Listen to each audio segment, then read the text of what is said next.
राम। श्री राम कृष्ण हरि।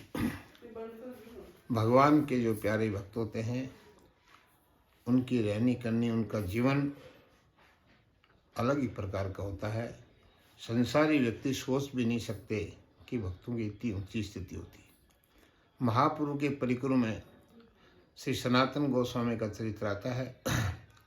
सनातन गोस्वामी बंगाल में बादशाह हुसैन शाह के यहाँ प्रधानमंत्री थे। उनकी सालाना जो आय थी वो 20 लाख रुपए सालाना थे, सोने के रुपए। इतने बड़े पद के ऊपर थे। महाप्रभु की कृपा हुई उनके ऊपर। सब कुछ छोड़ छुड़ा करके, सारा जो भी संचित था सब दान करके वृंदावन की तरफ चले। रास्ते में पता लगा महाप्रभु जी काशी के अंदर विराज रहे हैं। सनातन गोस्वामी काशी में महाप्रभु जी मिलने के लिए गए। उस समय उनके किसी रिश्तेदार ने, सर्दी का समय था, गर्म कपड़े उनके पास थे नहीं, एक बहुत कीमती शॉल था कश्मीरी, वो महाप्रभु सनातन के कंधे पे डाल दी। जैसे ही सनातन चंद्रशेखर के मकान पे महाप्रभु जी रुके थे आवास पे, वहाँ जाके महाप्रभु के चरणों में वंदन किया, चरणों में गिर गए दंडोत के रूप में। महाप्रभु जी ने सनातन को देखा और बार बार उनकी दृष्टि, महाप्रभु की दृष्टि सनातन के कंधे पे पड़े हुए जो कीमती शॉल थी उसके ऊपर जा रही थी। सनातन तुरंत समझ गए, उठ के मकान के बाहर गए और गली के बाहर एक भिखारी बैठा था, उसको शॉल दे करके उसकी फटी हुई गुदड़ी लेकर के अपने कंधे पे डाल के महाप्रभु के चरणों में वंदन किया। महाप्रभु ने सनातन को हृदय के लगा लिया और कहा, सनातन, मैं सोच रहा था मेरा सनातन तो सोने का है, इसमें लोहे की कील कैसे लगी। इस प्रकार का त्याग।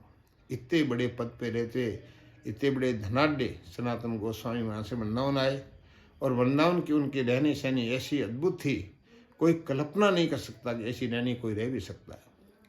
कुछ दिनों के लिए महाप्रभु पूरी जब विराज रहे थे तो सनातन गोस्वामी को समाचार मिला, इसलिए पूरी महाप्रभु के पास गए। रास्ते में आहार की नई व्यवस्था होने से और कई प्रकार की परेशानियां होने के कारण सनातन गोस्वामी के शरीर पे एक रोग प्रकट हो गया, जैसे जिसको कोढ़ के रूप में कहा जा सकता है।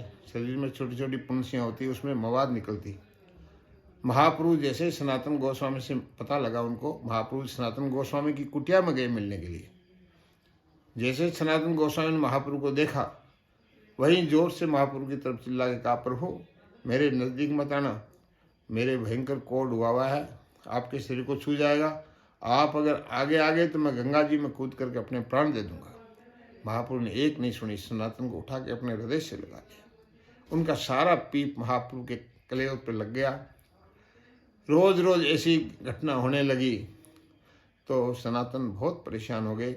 एक जगदानंद नाम के एक महाप्रभु के प्रिकट थे, उन्होंने सनातन को एक दिन राय दी, सनातन तुम यहाँ से चले जाओ, महाप्रभु तुमसे मिले बिना रहेंगे नहीं और तुम्हारा ये अपवित्र ये जो पीप है महाप्रभु के कलेवर पर लगेगा, तुम्हें बहुत बड़ा दोष लगेगा।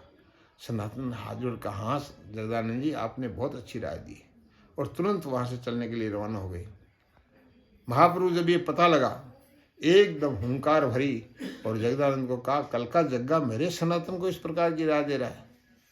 बहुत बुरी तरह प्रताड़ना की जगदानंद की और जोर से हुंकार भर के कहा, सनातन मेरी आत्मा है, सनातन में मेरे में कोई भेद नहीं है, मैं हूँ वही सनातन है। इस प्रकार के सनातन को वापिस जाके रोक लिया। प्रभु की कृपा हो गई। 2-3 दिन बाद वो जो क्लांत उनके सिर पे जो मवाद थी वो शांत हो गया रोग उनका। ऐसे सनातन गोस्वामी भगवान के प्यारे, इस प्रकार के जिनका लक्ष्य भगवत प्राप्ति प्रेम है, उनकी दशा ऐसी होती है। जय श्री राम।